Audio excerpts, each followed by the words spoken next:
Tonight's episode is brought to you by Cryptid Crate.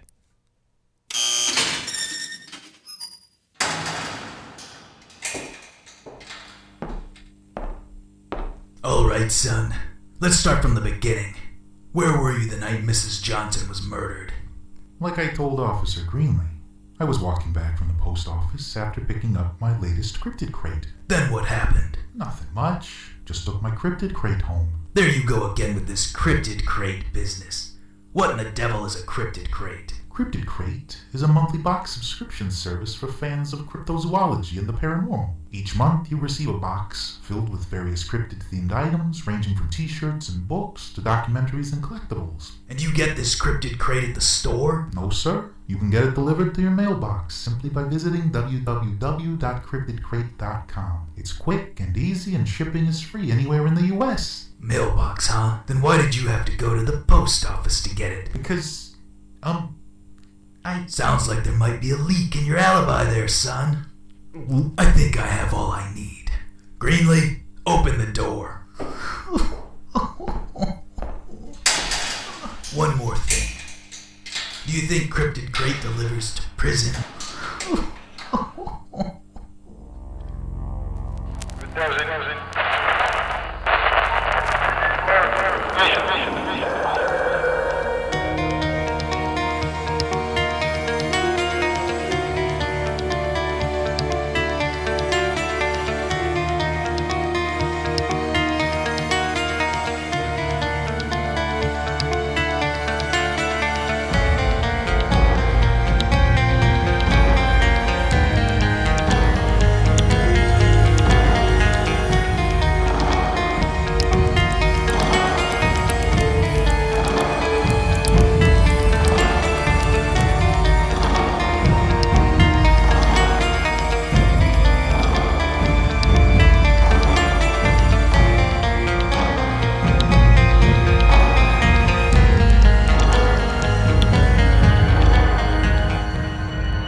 Good evening and welcome to Monsters Among Us. I am your guide, Derek Hayes.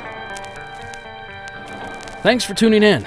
I truly appreciate each and every one of you for taking the time to download and listen to this episode.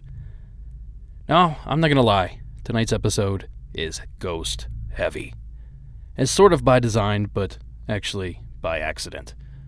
I have a huge log of calls. I probably have 200 calls I still have to go through, so if yours hasn't been played, don't worry, I just haven't gotten to it yet. Everything gets played. But there happens to be a folder just labeled Ghost, and it's chock full of stories. So for this episode, I thought I'd clean that out a little bit. I'm going to sprinkle in a few fringe things here and there, but for the most part, tonight's episode is going to be ghost heavy. But before we get on to that, I have two things I need to bring up. One, my fiancé and I are taking a trip to Sequoia National Park early next week. And if everything goes as planned, I'm going to do a nighttime Bigfoot investigation while I'm there. So, for you Patreon folks, look forward to that when I get back. AKA whenever I have time to actually sit down and edit it, which has become quite a problem lately. And the second thing I want to bring up is that I'm toying around with the idea of holding a live show somewhere in the western United States. And as of right now, the front runner is Denver, Colorado. And I know that we've done some polling on Facebook, but I wanted to reach out to a wider audience. I wanted to reach out to everyone listening. If you're in the Denver area and would be interested in attending a live show, I'm assuming it's probably going to be a couple bucks a person, mostly just to pay for my hotel and flight. If it's something you're interested in and something you think you would attend, just shoot me a quick email or hop on Facebook and just say, hey, I would go to the Denver thing.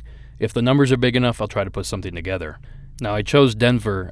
One, I love the city and haven't been there in quite a while. And two, I have a very good friend that owns a bar there that is also, it's not cryptid themed, but it's definitely weirdo themed. So I think it would be a good place to do that. But again, I need the numbers ahead of time. So if you're interested, hit me up. Enough of all that. We're going to dive right into tonight's program. Our first call comes to us from Logan in the state of Michigan.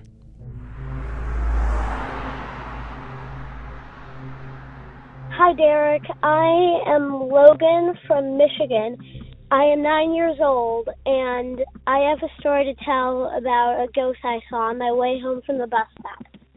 So months ago, I rode the bus home, and I was walking home.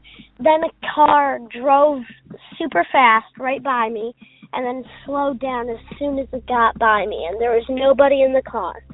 It then started speeding up and parked in somebody's driveway, then came out of there and drove super fast right by me, but then slowed down again when it came near me, and it opened its window, and it was just a dark person sitting right there.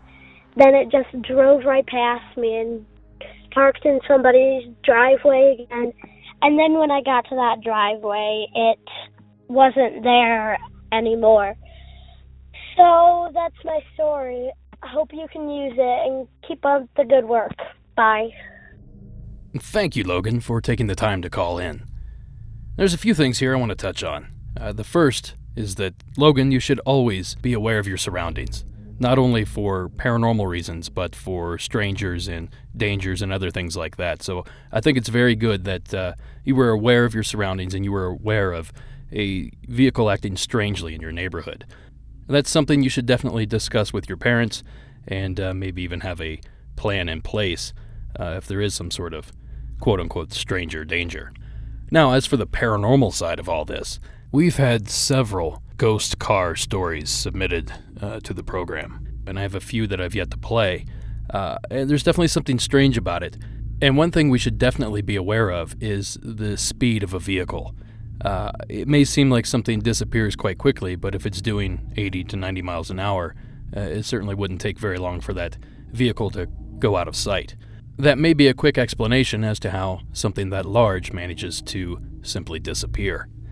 Now, this call reminded me of something I saw several years ago. There is a YouTube video out of Garden City, Georgia, that was taken back in the early 2000s of a police chase. Now, an officer chases this late 80s model car through the streets of Garden City, only to have it simply disappear before the camera's eyes. Everything was caught on dash cam, and this video has made its rounds. There's not really any audio to play, but I will link to it in the show notes for tonight's episode. I highly recommend everybody go check that out if you're not aware of this particular case. Thank you again, Logan, for calling in, and I especially appreciate you taking the time to listen. Now, our next call comes to us from our neighbors to the north. The following is Amy's call from Canada. Hi there. My name is Amy. I'm in Edmonton, Alberta. Big fan of the podcast, and I actually found while listening to it a bit of an identification for something that I saw many years ago, and after talking about it in the Facebook group, I thought that I should give you a call. So when I was a teenager, and I would have been about 16, so this is 13 years ago, I brought my then puppy with me everywhere that I would go. And I was at a sleepover at a friend's house when I was having some trouble sleeping and got up to use the washroom in the middle of the night thinking, okay, maybe this will make it so that I can go to bed. My puppy had followed me and was sitting by the door while I was washing my hands. I heard her start to whimper and figured maybe she just needed to go outside. After all, she was about 3 months old. That would have been normal. I opened the door and she kind of sprinted around the corner and started to growl. I ran after her and came kind of straight face to face with a figure that I would describe as a male figure. And though not a complete shadow or a dark mass, he looked like a tall man that, even though my brain was kind of reeling, I knew wasn't really there, if that makes any sense. His eyes were pitch black, and he had a wide, big hat on. And though I'm sure he was wearing clothes, I was so scared I didn't really take stock of what he was wearing. I just came face to face with him, grabbed the dog, and booked it away back to my friend's room where I was staying. And I told myself that I must have imagined it. That wasn't real. I would have known if there was a man in the basement, and he didn't seem to be a real man. So I kind of brushed it off and eventually went to sleep. I didn't really think too much about it until about last year. So again, this is maybe 12 years later, and I was catching up with that same friend and joking about my dog being a ghost hunter, like, haha, she growled at that man in your basement. And I told her the story, and my friend goes, a little bit still, and you can tell that she's quite alarmed by the story I'm telling. She then blurts out, "I've seen that same man." And she starts telling me a few stories from her childhood and, leading up to the same time when I was a teenager. And some of those being her seeing him with the same description, some of those things being feeling him as his presence, or even things being thrown within her bedroom. And so, that kind of validated what I had seen, as it felt like we had seen the same thing. Listening to the podcast, we hear so much about the Hat Men. And the only thing is that doesn't quite match for me is that often they're described as not having a face. And that's what I remember from this man, is he definitely had a face, though he had kind of black pits where he had eyes. I still don't know what I saw that night. I've tried to look on the internet and haven't found exactly the same description, if it was a hat man, a spirit, or something else. I do know that my friend saw him, and now that my dog is a senior, still to this day, when she growls at something, I kind of jump to the worst. Hope that it isn't a ghost or something along those lines. That's my encounter. I can't wait to hear your thoughts. Big fan again, and thank you so much for getting to share all our stories on the podcast. Thank you, Amy, for calling in. Now, I suppose, if you're going to see a hat man or a shadow figure of any kind, there's no better place to see it than someone else's house rather than your own. I feel bad for your friend who has to continue living there, knowing that there's some sort of strange entity in her basement just hanging out down there. I should also note that the fact that the friend did see something as well and could validate Amy's sighting definitely goes a long way. I can only imagine the relief one would get knowing that someone else saw the same quote-unquote crazy thing that they claim to see. So in Amy's case, it certainly is somewhat helpful to validate her experience. These hat men, I don't know what they are, but man, they're creepy and they seem to pop up a lot. I definitely have a handful more hat man stories to play over the next couple months, so stay tuned for those. Thank you again, Amy, for taking the time to share that. Our next call comes to us anonymously from the state of Utah.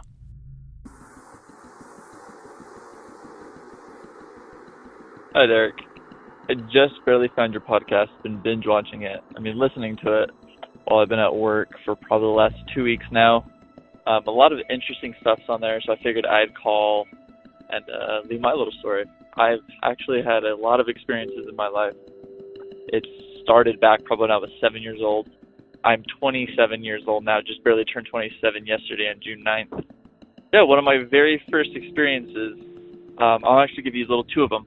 So it started back when I was probably a little after 7, probably 10. I was across the street. I live in Utah, Salt Lake City. Across the street from my house, I had neighborhood kids growing up with. So I was over there playing. We were skateboarding, rollerblading, just what kids do. There was 3 of us. And I remember specifically being in the garage and just had a weird feeling that night. Just something felt at the time, I didn't realize what it was, but now I understand just the energy was off, the vibes were off, just something was in the air, but I couldn't really place it. And I just kept looking out for something. And then when my friends were in their garage and I was just barely outside of the garage, I saw a girl around my age. Again, I was around 10 or 11. She was in a white nightgown or dress. I couldn't really tell. But she was walking, and it's hard to give the right picture without seeing how our yards were set up, but there was no fence to their yard and a chain link fence right to their neighbors. And I saw her walking past the chain link fence to their driveway. And she looked really wet, like head to toe wet, and she looked like distraught. So I was going out to see if she was okay, if she needed any help. She walked past the driveway, but they had a minivan type car, like an SUV in their driveway. When she crossed the driveway and passed the SUV, she never came out the other side of it. And I was waiting. I was waiting there to make sure she was okay, see if I was going to get my friend's parents to run out to talk to her, but she never came out the other side of the driveway. And there was a wet spot. I remember that very specifically because it confused me. There was a wet spot right behind the minivan or the SUV. I asked my friends if they saw anybody. They didn't. It was only me that saw it. And that's not abnormal. I mean, I usually see things whenever I have any experiences. Very rarely there's other people around or other people paying attention. A little bit after that, I feel like these two correspond. I'm not sure, though. But a little bit after that, I was at my neighbor's house, a different neighbor. I came home pretty late. This is probably about a year later, if that. And I was coming home. I was playing with my dog outside before I officially went inside. And it was getting late. It was just dusk. The sun just barely went down in the summer, so probably 8 or 9. And I was playing with my dog. And we were playing always fetch. I always played a lot. And then I heard a little girl's voice say, "Meow, meow, help me," coming from some part of my neighborhood. There was nobody around, but the voice was clear as day. And it just kept repeating, "Meow, meow, help me. Meow, meow, help me." There was probably a good minute or two break between them. And my dog started reacting too, and that's what caught my attention. Because a lot of times, you're a kid, you don't really think, but my dog started acting weird. So when I started paying attention to it, and it just kept happening, "Meow, meow, help me," to the point where I honestly thought it was like the neighborhood, like one of the neighborhood kids that was just playing a joke. So I even yelled out his name, saying, "Hey, I know it's you, ha ha, you can't fool me, I know it's you, you can come out now." Right when I said that, the "meow, meow, help me" came from my neighbor's house, right behind the fence. And then I looked, and then within 10 seconds, it came from behind me from my front door to my house. And then within, again, another 5 seconds, it came from the other side of my yard. And then after that, it came right in front of me again. At that point, I realized it wasn't my neighborhood friend. And I mean, at first I still kind of thought it was, but that's when I started becoming terrified. After that, I heard a cat meow a few times. Then I heard the voice say, "Hey, come here, kitty, kitty." And then again, a silence. Because again, I've had before this happened, I had at least 1 or 2 other experiences, and I was heavily into the paranormal. My parents I listened to Coast with Art Bell when I was younger. I was very interested in the paranormal at a young age. Bigfoot, Sasquatch, Chupacabra, aliens, spirits, you name it. I was obsessed with it. So that's why I was really intrigued with this and terrified at the same time. Once I let my dog in, he bolted in. I stayed out there, and it started getting more faint, but it was still very clear. "Meow, meow, help me," a little girl. And the way my house is set up, I can see right down a street to my neighborhood, just right down it. And so I was looking down there, and the voice started like fading away to go down there, and I just sat there, flabbergasted really at what I just experienced. Because honestly, when you hear something like "meow, meow, help me," you feel like you're going crazy. And if it wasn't for my dog reacting, I still to this day probably thought I was going crazy and thought I heard something. But it started fading away, and it got fainter and fainter until you could barely hear it. It was just like a "meow, meow, help me," just barely. And then it was silent for probably a good 2 minutes, and I just stood there, speechless, not really knowing what was going on. And then it came again one more time. But this form, in this case, it was a form of a yell. It was very angry, and it just felt like it was right in front of my face, like a parent yelling at you or a friend yelling at you right in your face, and it was just loud, "Meow, meow, help me." And then at that point, I had enough, and I turned and I ran right inside. I even tripped up the stairs. My mom asked me what was wrong. I didn't know what to say, so I didn't really talk about it at first. But yeah, I still to this day not really sure what it was, and I still do think that the little girl that I saw walking down the road and that do correspond in some way. Now, I haven't looked up the history of my location, but I have asked a lot of people that lived in my neighborhood if they experienced anything, and my surrounding houses actually have had a lot of experiences as well. One of my neighbors experienced hangers flying out of his closet at him. Another one of my neighbors actually experienced what it sounded like somebody opening up their door and slamming it and running around their upstairs when they were the only one home when their dad was at work. Again, remind you, this was back when I was around 10 to 12, 13 years old that I experienced all of these. But that is my story for this time. Again, I've been experiencing things like this for the good 10 plus years. I've actually had people seriously question if I was a medium or not, and honestly, I don't know. I don't know how you would find something like that out. I've experienced a lot of things. I have spoken with a lot of paranormal things, spirits-wise, but I feel like it's spirits. It could be anything, but I've had a lot of responses. I've even conned a lot of EVPs. So again, I appreciate you and your podcast. This is the best podcast than anything I've really listened to in a long time. I'm binging it. I'm on season 3, season 4 right now, and I'm just catching up. So I hope this is something that you'll enjoy. That I would love to hear your explanation of this. And again, I'll be definitely calling and leaving more of my experiences, because this is a great outlet to say to you can actually finally speak to people that actually understand a somewhat experience and a logical explanation. I should also mention that I am a skeptic. I've experienced things for 10 plus years, but because I've experienced so many things, I feel like that's made me more of a skeptic. Because I don't know. I don't know if that makes sense. But again, I'm just rambling. So you have a good one. Again, I will reach back out with more stories, and I hope you have a great day. Keep killing with the podcast. Thank you. And thank you, caller, for that story. Now, there's a lot to unravel here, but let's start off with the strange voice. My first thought was that it was like a talking toy of some sort. I know just about everyone with kids has had that experience where they hear a voice from an empty room only to find out that it's some electronic toy that either the batteries are going dead, causing it to malfunction, or the arm is held in the wrong place, or something that makes the audible sound actually triggered. But one problem I have with this is that, obviously, there's a yell. There's a yell in the caller's face. And if it was a toy, it certainly wouldn't be possible. Now, the other theory that I had was that maybe somebody was on the other side of a fence playing a game, or maybe a couple of kids were playing a game with a kitten or something like that. But again, that yell also kind of takes that theory out of contention there. The other thing I will say is that, and I say this a lot, and I kind of just referenced it with Amy's call previously, but anytime that your pets also experience something you're experiencing, that certainly goes a long way to help validate the experience that the person's reporting. Because you certainly can't trick a dog or a cat and say, hey, look over in the corner, there's a ghost, and then you get them to turn their head. It simply doesn't work that way. So, if they react to something, then obviously there is something audible for them to pick up on.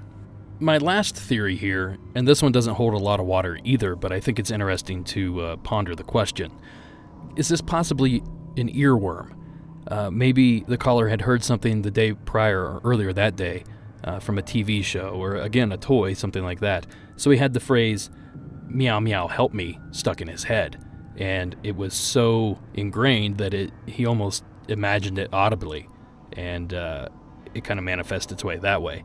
Now, like I said, it doesn't hold a lot of water. It certainly doesn't explain the yell he heard at the end. But I thought it was an interesting theory that could help explain, if not this particular call, perhaps something down the line. And the last two things I want to mention here about the call is that I want first thank you so much for the kind words about the program. I definitely worked very hard on the show, and I truly appreciate when other people truly appreciate the show. So thank you for that. And my last thing, and this is something I say on every call, but research the area. Go to your library, go to your newspaper, go online, go somewhere and try to find out what was there before your home was there. And being that it's Salt Lake City, I'm wondering if maybe this has something to do with the Mormon pilgrimage, or maybe Native American or something like that. So I'm definitely interested in hearing that history.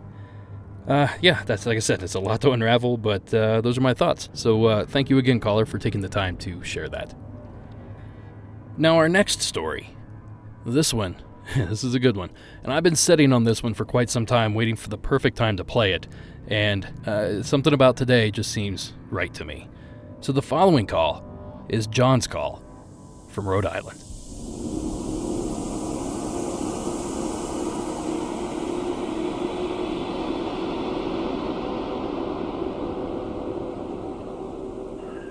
Hello, Mr. Derek. I'm sorry it's taken me so long to call you back, but I just heard a call from Rhode Island, and it prompted me to give you a ring. But this is John from Rhode Island. I called, I think it was during one of your season finales, and talked about the vampire lore here in Rhode Island. And I did try to call about a experience that I had, but I couldn't get through. considerable amount of time has passed since then, and it just kind of slipped my mind until now.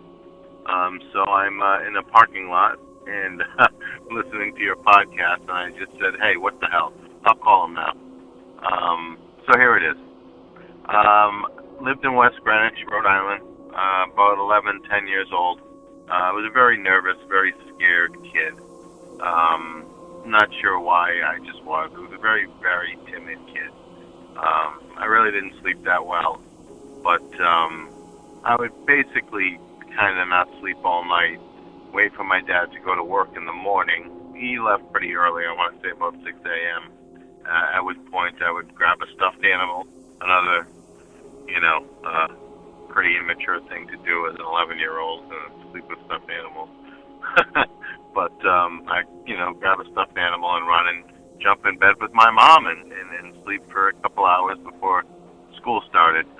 So this was, I want to say early September, early October, because it was broad daylight at this time, and it was, about 6 a.m. The sun was streaming through the windows. And I had done this about 100 times, Derek. This was nothing new. This was my routine. Every morning I just woke up, grabbed a stuffed animal, jumped in bed in my dad's spot, and slept for a couple hours next to my mom.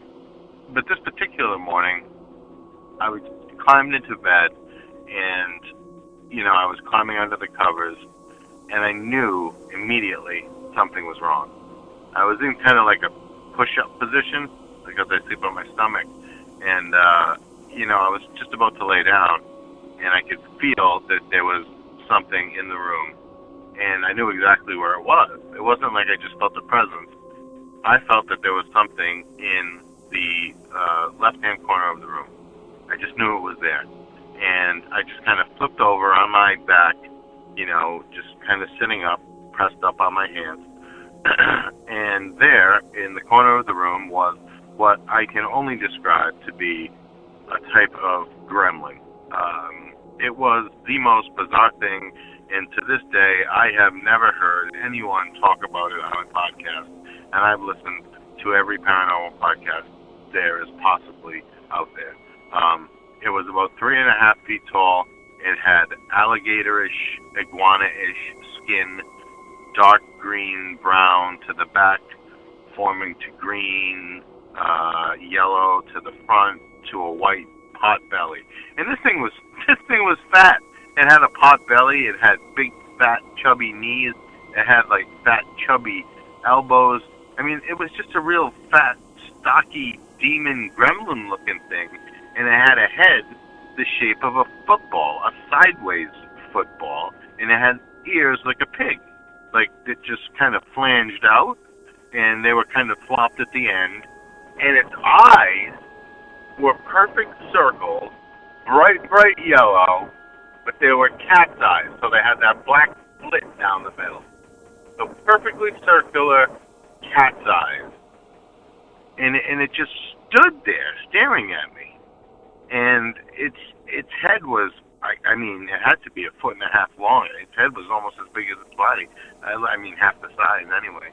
And it had a mouth, and it had lips, kind of like an iguana has lips, kind of undefined, but they're there.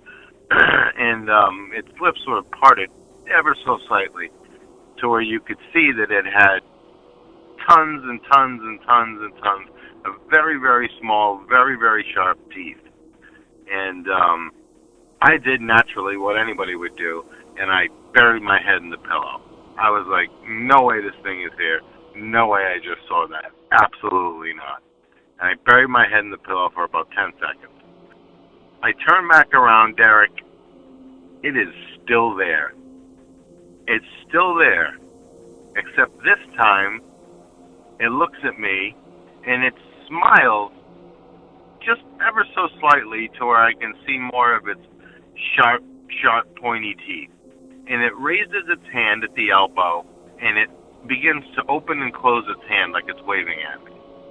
And it's now smiling and waving at me. And fight or flight kicks in. Now, I'm a very scared, very timid boy, but the way this thing was standing, it cut off my exit. I would have had to hop over my mom and run out of the room, or either run past it, and I wasn't about to do that. So I chose fight, and the only fight I had in me was to throw my stuffed animal at it.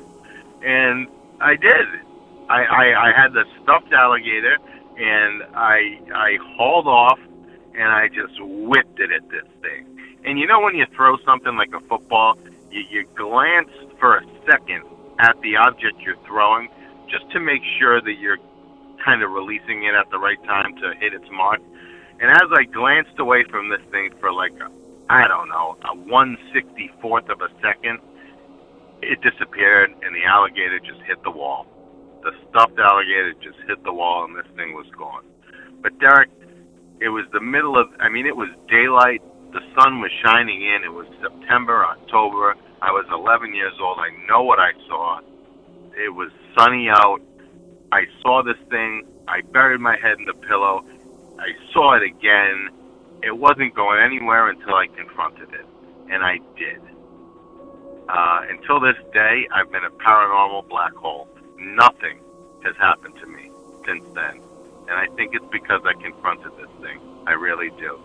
Since then, I've gotten my master's degree in theology. I am a demonologist. I've been on several different podcasts, and I've actually started a podcast of my own called The Fallen Ones. It's only one episode so far. Very hard to start a podcast. Anyway, I hope you have time to share this story. I really do, because I've never heard anything like this before. Anyway, my friend, I've been listening to your show from the beginning. I absolutely love it, and I love you. Thanks for all the good work, my friend. You are the best. I love you. John from Rhode Island. Take care. Wow. Thank you, John, for submitting that tale. Now, I don't know what John's age is, but he did mention at some point, and I don't know if it was in the call that made it to air. He's tried this call several times, believe it or not, and I'll touch on that here in a moment. But he did mention that he used to watch Unsolved Mysteries with his dad as a kid, which would make him, in my opinion, close to my age, which I'll say I'm pushing 40 here. So basically, I say all that to say this. Gremlins was a huge movie in 1984, I believe. And is it possible that John simply saw Gremlins and he had a memory stuck in his head, and somehow that manifested one morning while he was sleep deprived and maybe falling off to sleep? Now, that sounds like a logical thing, but he mentioned that he buried his head in the pillow for a moment, turned back around, it was still there, and in my opinion, that certainly lends credence to the fact that maybe there was actually something there. Typically, when you break gaze with something that you're not sure what you're looking at and refocus it, you see it in a different light, or if it was a pile of laundry or something, you would most likely look at it the second time and say, oh, well, it's obviously a pile of laundry. And I should also add that it's pretty difficult to mistake a pile of laundry for a smiling gremlin, especially in the daylight hours. Now, as I mentioned a few minutes ago, John attempted to call this story in several months ago. In fact, I think it was almost a year ago. And it was quite possibly the most degraded call I've ever received in 3 years of doing this. I'm actually going to play a sample of this right now, just so you can kind of hear how bad this call was. Check this out. This is crazy. Hey, Derek, John again from Rhode Island. For some reason my phone cut out on me. I'm assuming you can edit this out. But I'm going to start again, And that was the case with each of the calls he tried to make. And I'll be perfectly honest, the call that actually went through was not the highest of quality. And as John mentioned, he's calling from Rhode Island, so he's not exactly calling from the wilds of Alaska or Montana or something. So I just thought it was kind of weird, especially since I use the, joke that if something goes wrong electronically, I always blame the gremlins. So I thought that was a bit ironic that in this particular case, the gremlins seem to have shut John down and visited his mother's bedroom. And the final thing I'm going to say here is that I highly recommend checking out John's podcast, The Fallen Ones. I'm going to post a link in the show notes for tonight's episode to go ahead and check that out. I've heard him on several programs, and he's got some knowledge. He certainly does. So, John, thank you so much for calling in. Truly appreciate you as well. Thank you again, and looking forward to hearing any other stories that you may have floating around in that noggin of yours. Thanks again, John. Our next call of the evening is going to sound a little bit familiar. The following is Josh's call from Florida. Hi, Derek. This is Josh from Florida. So you've shared a couple of my encounters or non-encounters before, and I intend to get back to those in chronological order any time now. Just try to decide if I should write them or call, because you have a great voice for radio and mine sticks on ice. It's a sad fact that my memories sound better coming out of your mouth than mine. But as I was going through my backlog of episodes, I believe it was season 5, episode 7, there was a caller that I just had to respond to, and I believe his name was Tim, and he was from Phoenix, and he lived in a trailer. No, he had a trailer with an extra bedroom he lived in with his brothers. And he had an encounter that has happened to me, and no one else I've ever talked to. That is, he mentioned waking up one morning with dried blood on his hands, no explanation for how he got there. So you're not alone, buddy. So, as soon as I graduated high school, my parents sold the house and got an RV and decided to live around the country that way. But I was going to college, so I stayed home with my grandparents. And the summer before I was going to start college, decided to go visit my parents. So I grabbed my girlfriend at the time, and we took the big great dog out to Taos, New Mexico. And my parents were staying on the San Juan Mountain Pass there outside Taos at a campground. And as you might imagine, 4 people in an RV is too much. So we had a tent. We lived in a campsite next to them.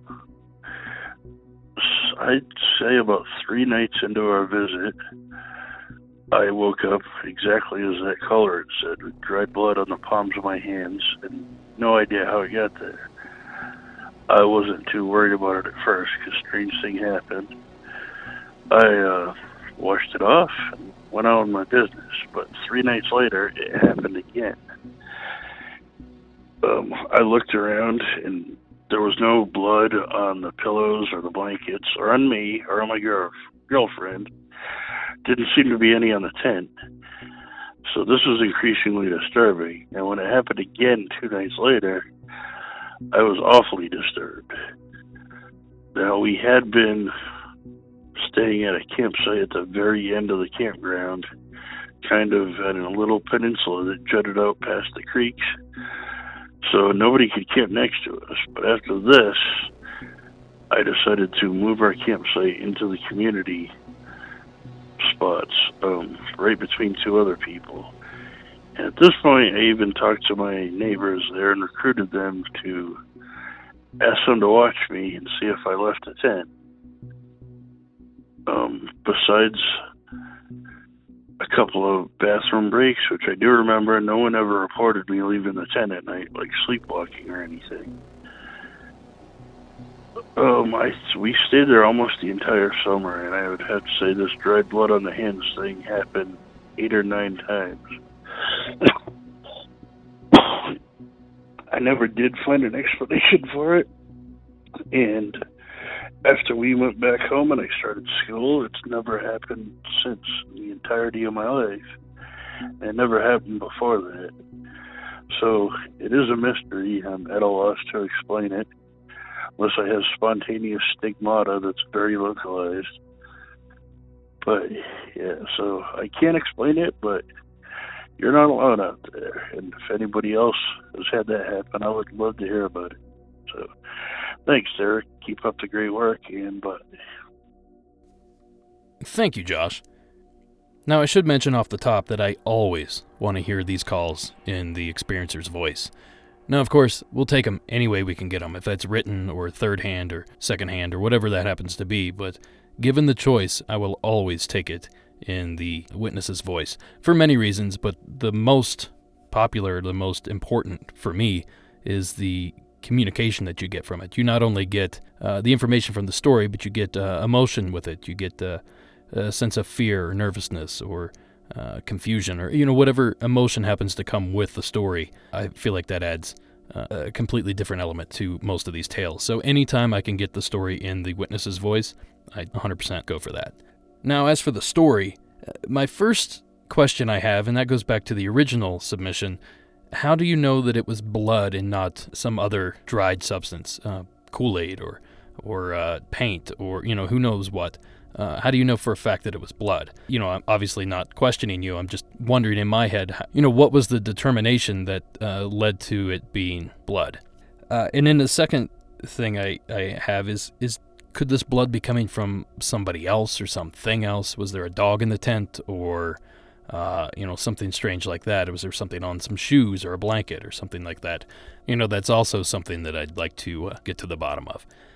Either way, I really appreciate the call, Josh, and it's strange to know that the original caller wasn't the only one to experience something so odd like this. It almost makes me wonder if this is a phenomenon that's going on that most people aren't aware of that it's even happening. So maybe if someone else out there has experienced this, certainly, ring our bell and let us know. We'll follow up on that. So thank you again, Josh. I truly appreciate you taking the time. Now, before I play the final call of the evening, I think it's important to touch on some of these announcements that I've been ignoring for the past couple episodes. So bear with me for a quick moment while I go over just a few of these. Rate and review the show. You guys are doing awesome. I'm not dogging on you whatsoever, but the more ratings and reviews we get, the more the show grows, the more calls we get, the more fun this becomes. So if you haven't yet done so, or if your spouse hasn't yet done so, or if you can make up a fake name, whatever it takes, leave me a 5-star rating and a quick couple words about why it is you like the show. And I read every single one of these, and I should add that thanks to Mark Storrs of Cryptonaut Podcast, I recently discovered a way to read the reviews from other countries. So the other day I sat down for a couple hours and read every single review from every country that submitted them. And I just wanted to say a quick thank you to all of those fine people that took the time to leave those reviews. I truly, truly appreciate that. But if everyone else listening, I know there's a lot of you out there, so take the time and submit a review on Apple Podcast, iTunes, Stitcher, or just go to Facebook and share the show with friends on your wall, whatever it takes to spread the word. And while you're at it, be sure to follow the show on Instagram, Facebook, and Twitter. And don't forget that there is a Facebook group where there's tons and tons of interaction going on. So, if you're on Facebook and you like this kind of thing, check it out. You may find something there you like. Don't forget about Cryptid Crate. The holidays are coming up, and this makes a perfect gift for any cryptid fan. There's a $20 level and a $40 level. You get a box every month, and it's super easy. So go to www.cryptidcrate.com and pick up your crate today. And lastly, I think it's been quite a while since I mentioned this, but I'm always looking for calls, and I may have a few hundred in my bank, but you may have the call that's perfect for this episode. So I encourage each and every one of you to call in. The hotline is 1-888-608-NIGHT. That's 1-888-608-6444. Or you can submit your story via the Submit Your Story tab on the website, which is monstersamonguspodcast.com. In addition, you can also email me any submission at monstersamonguspodcast@gmail.com. And I think that's it for announcements, so I have one final call for the evening. And I couldn't do a show without involving some sort of cryptid. After all, that is my bag. So the following call comes to us from Kat in Michigan. Hi, Derek. This is Kat calling again from Michigan. I was kind of hesitant to tell this story just because, in the past I've gotten some ridicule for it and, just laughed off. I have shared the story with Graveyard Tales podcast on a Listener Stories episode, so in case anyone recognizes my voice or the story, that's why. But anyway, I've been catching up with the podcast, and Season 3, Episode 13, Tara's story, I had a very, very similar encounter to hers, and I had to call in. So my dad's family is from West Virginia, and growing up, a lot of times I'd spend a month of my summer vacation in West Virginia, and they had about an acre of private property, so it was really private and secluded, so they didn't keep curtains on all the windows. They would have just like a valance like in the dining room and in the living room. And anyway, this happened when I was about 9 or 10 years old, so this was in 95 or 96 in West Virginia. And we would do like vacation Bible school or little after summer school type things. Anyway, playing a game with some kids, and a kid fell on my ankle and sprained it. So I had to stay off my ankle for a week, and I was on crutches. So my papa got me set up in the living room so I could sleep on the recliner to keep my, leg propped up and so I wouldn't have to climb up into the bed. And anyone that has ever tried to sleep with, a sprained or broken bone, it's very hard to get to sleep. So I was laying in the recliner and I was just tossing and turning, trying to get comfortable with my sprained ankle.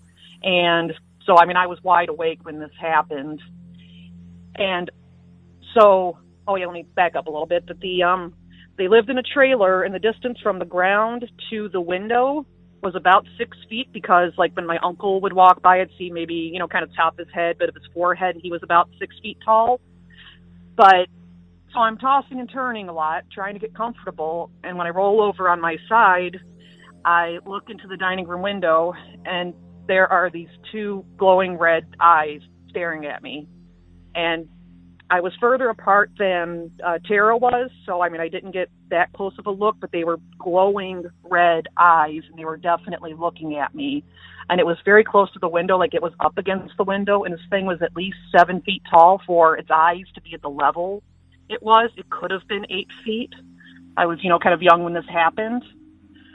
But it was really dark, and it was very quiet. And this was late in the night. I don't know what time of night this was, because I'd been just tossing and turning a lot. Everyone had already long gone to bed. But the really scary thing about this is how quiet everything was, because when you're out in the country like that, there's always crickets and frogs and ambient noise. And my grandmother's dog would bark at anything. She was one of those sorts of dogs, you come to the door, anybody walks by, just bark, bark, bark, with no noise. And this thing is just staring at me. And there was no ledge for an owl to perch on, because I've gotten told, it's just an owl. Oh, ha, you're scared of an owl, And this thing was watching me, and so I reacted like any kid would. I pulled the blanket over my head, and, I just kind of hoped it would go away, and I peeked out, and it's still watching me, and, you definitely had the feeling they were eyes, and you were being looked at, you were being watched, and it was very close to the window, and I just continued on just for hours. I would, cover up my head, then I would just peek out, and it was still watching me. It never moved. It never changed position or anything. It stared at me all night, and eventually I fell asleep with the blanket over my head, just, out of exhaustion. And there were no trees, no windowsill or anything for it to balance on. And it was really dark. All I saw were the eyes. It was very dark there. They had the torch light and things. They had some road reflectors towards the front of the house, not in the back by the dining room, and there's no way that would have reflected. And I never saw the eyes again for the week that I spent sleeping in the living room, just that one night that I saw that and staring at me. And it's hard to share. I finally getting, an audience that's going to be receptive and that I can actually talk about this kind of thing without being, ashamed or laughed at. But it was terrifying. When later on, I just kind of put in the back of my mind, I've always been interested in unsolved mysteries and cryptids and the paranormal and things like that, ever since growing up watching Unsolved Mysteries. But I kind of just shuffled this into the back of my mind until years later when I read about the Mothman, and this occurred in West Virginia. Now, they don't own this property anymore. They had to sell it after my grandfather passed away, so there's no way of me getting back there. I'm not going to say specifically where it was at. Most of it's all private property, really far up in the hills, but I will say that it is approximately 2 hours north of Point Pleasant. And so, I kind of wonder if I may have had a Mothman encounter. And anyway, I guess that's about it, but after I heard her story, I had to say that you're not alone. I've seen something very similar too, and it still terrifies me. But yeah, keep up the good work. I love the show. I've got a couple more stories. This is probably my biggest one and kind of the hardest to share, but thank you for giving us a platform to share our stories with. And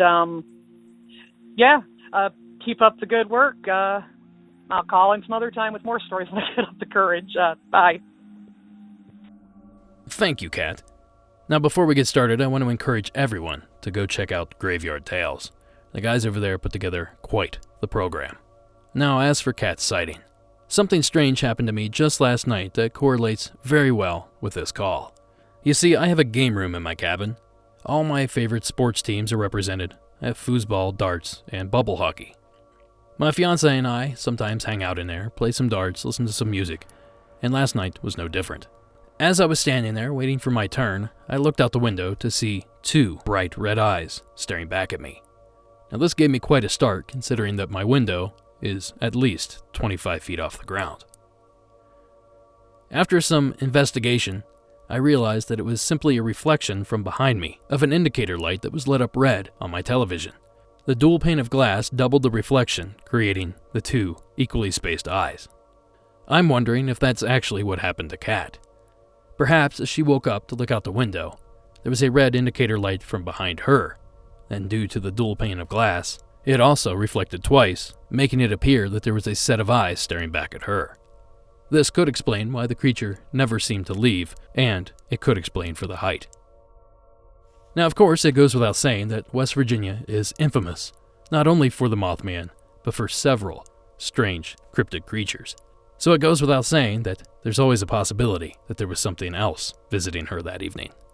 Thank you again, Kat, for taking the time to share this story. And that's going to do it for this episode. Monsters Among Us is written and produced by me, Derek Hayes. Additional support is provided by Addie Lloyd and Warren Pon Abbott. All audio used in this production is done so under the protection of fair use. And music for this episode was brought to you by Mayu and Coag Music. As a little added bonus, tonight's outro music was written and recorded by a listener, an anonymous listener. So if you like this, be sure to at least mention it on the Facebook page so that he can maybe see it. Thank you for submitting that music, by the way. So, thank you for listening, and until next week.